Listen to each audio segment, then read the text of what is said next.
बिरसा कृषि विश्वविद्यालय के वैज्ञानिकों के साथ आप सीधे रूबरू हो रहे हैं। और वहाँ क्योंकि मैं भी जानता हूँ वहाँ कई वैज्ञानिक ऐसे हैं जो कि देश के लिए बीजों का उत्पादन करते हैं वैज्ञानिक तरीके से, और खाद का भी वे लोग जांच वगैरह जो भी करते हैं, तो किस बीज के लिए कौन सा खाद चाहिए, बहुत सारी चीज़ें वहाँ वैज्ञानिक तरीके से जांच परख की जाती है। ये हमारे लिए उपलब्धि है हमारे, क्योंकि हमारा जो भरनो प्रखंड है अशिक्षित क्षेत्र है और आदिवासी बहुल क्षेत्र है। लोग ज़्यादा रुचि नहीं लेते हैं, अपने ही तरीके से खेतीबाड़ी करते हैं। लेकिन कुछ सालों में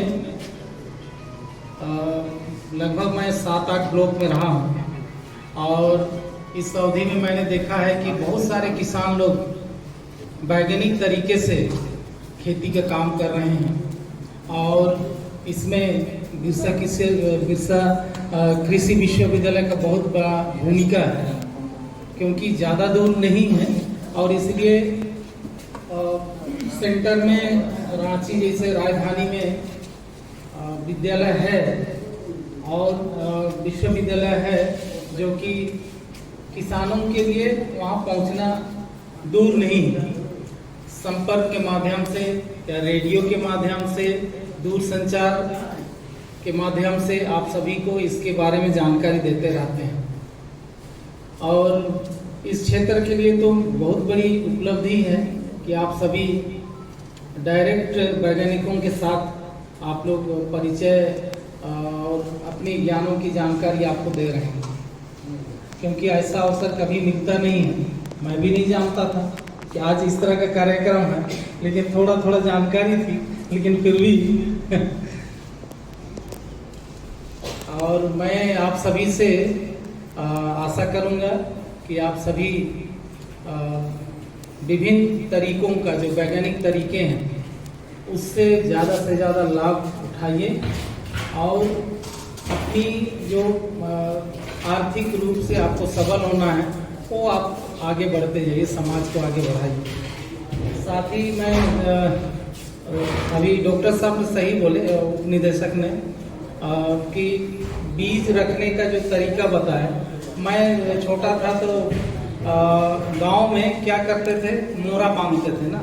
मोरा के बारे में सबको पता है, लेकिन मोरा में जो बीज बांधते थे वो बीज मेरे विचार से इससे भी बेहतर है ना। इसलिए पुराने लोग मोरा में बांध करके एयर टाइट, जिसको बोला है डॉक्टर साहब, एकदम एयर टाइट होकर के उड़ाता था। हम लोग उसको जब बोने के लिए निकालते थे तो कोई छेद करने के लिए बांस का करते थे और निकालते थे। तो बहुत ही सुंदर है, वैज्ञानिक तरीका ही समझिए। आप लोग वैज्ञानिक हैं, किसान आप लोग वैज्ञानिक ही हैं, लेकिन वो हो सकता है डॉक्टर को मालूम भी नहीं हो। वो जो आप लोग मोरा बांधते हैं उसके बारे में जानकारी नहीं होगा। आप लोग कैसे मानते हैं आप लोग को जानकारी है, हमें भी याद है, मैं भी करता था बीज बोने के लिए अलग, खाने के लिए अलग, इस तरह अलग अलग रखते थे। तो इसमें वास्तव में सही में कि बीजों को हम अच्छा से रखेंगे तो निश्चित रूप से वो अगला जो हम बोएंगे वो अच्छा उपजाऊ देगा ही, अच्छा फल उत्पादन करेगा। और अभी हम लोग भी प्रयास कर रहे हैं अभी, क्योंकि इस क्षेत्र में ज़्यादा सब्जी की खेती करते हैं, तो आप उस पर भी ध्यान दीजिएगा। मैं भाषा कभी कभी मैं देखता हूँ, फील्ड में जाता हूँ कि सब्जी एकदम ग्रीन है, हरा है पूरा, तो हमको लगता है कि ज़्यादा आप दवा लगा दिए क्या कुछ इस तरह केमिकल डाल दिए। देखिए, बेचना, पैसा कमाना केवल नहीं है, आप जिस व्यक्ति को आप भोजन दे रहे हैं समझ लीजिए वो उसके लिए जहर ना बने, वो उसके लिए पौष्टिक बने।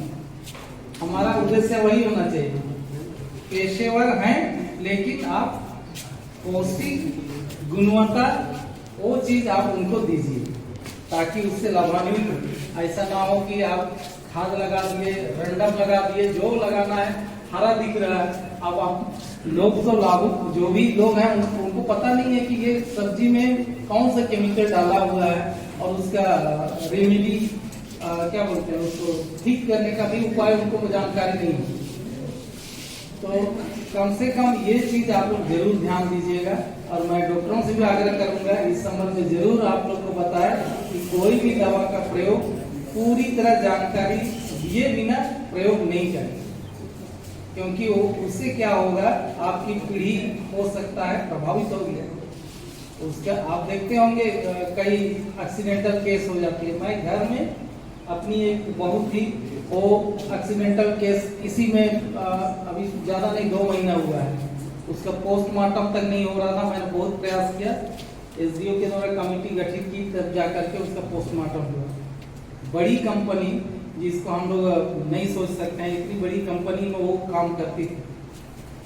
और वो क्या था, सेब जो सेब एप्पल का जो फल है उसको प्रोसेस क्या बोलते हैं उसको सुरक्षित रखने के लिए उसमें केमिकल डाला जाता है। तो स्प्रे मशीन का यूज करते थे, गलती से स्प्रे मशीन घूम गया उल्टा, तो सारा जो केमिकल है उनका बॉडी में आ गया। और थोड़ा सा हल्का सा सांस ली और वो बेहोश हो गई और बस उसी में खत्म हो गई। तो इस तरह की घटना होती है। मैं उदाहरण के लिए बता रहा हूँ कि इस तरह की भी होती है, उसका भी दुरुपयोग लोग कर सकते हैं। तो इसलिए थोड़ा सा इस पर भी आप लोग ध्यान दीजिएगा। क्वालिटी होना चाहिए जो भी बीज का उत्पादन हो, ताकि आने वाला पीढ़ी हमारे लिए वो ये आरोप ना लगाए कि ये चीज आप दिए और इसके चलते हम ये हो गए। थोड़ा सा इस क्षेत्र में छोड़ करके मैं दूसरे तरफ जा रहा हूँ। मेरे क्षेत्र कुटी क्षेत्र में, इस क्षेत्र में वो उत्पादन नहीं हो रहा है, ये क्या बोलते हैं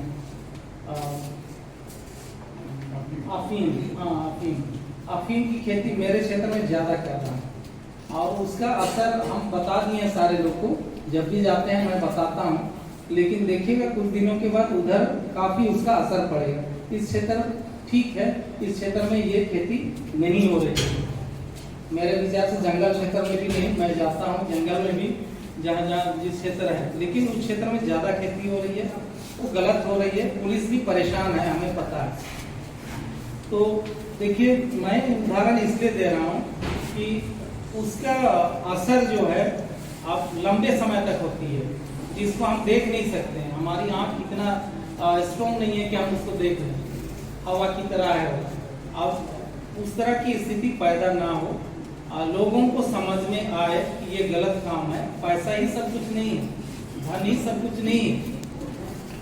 अरे हम क्या करेंगे धन कमा करके, करोड़ों रुपये हमारे पास है, किस उपयोग का, जब मेरा शरीर ही साथ ना दे, खुशी और आनंद आप परिवार में ना रहे तो क्या फायदा। इसलिए थोड़ा सा हम लोग को विवेक से काम लेना है।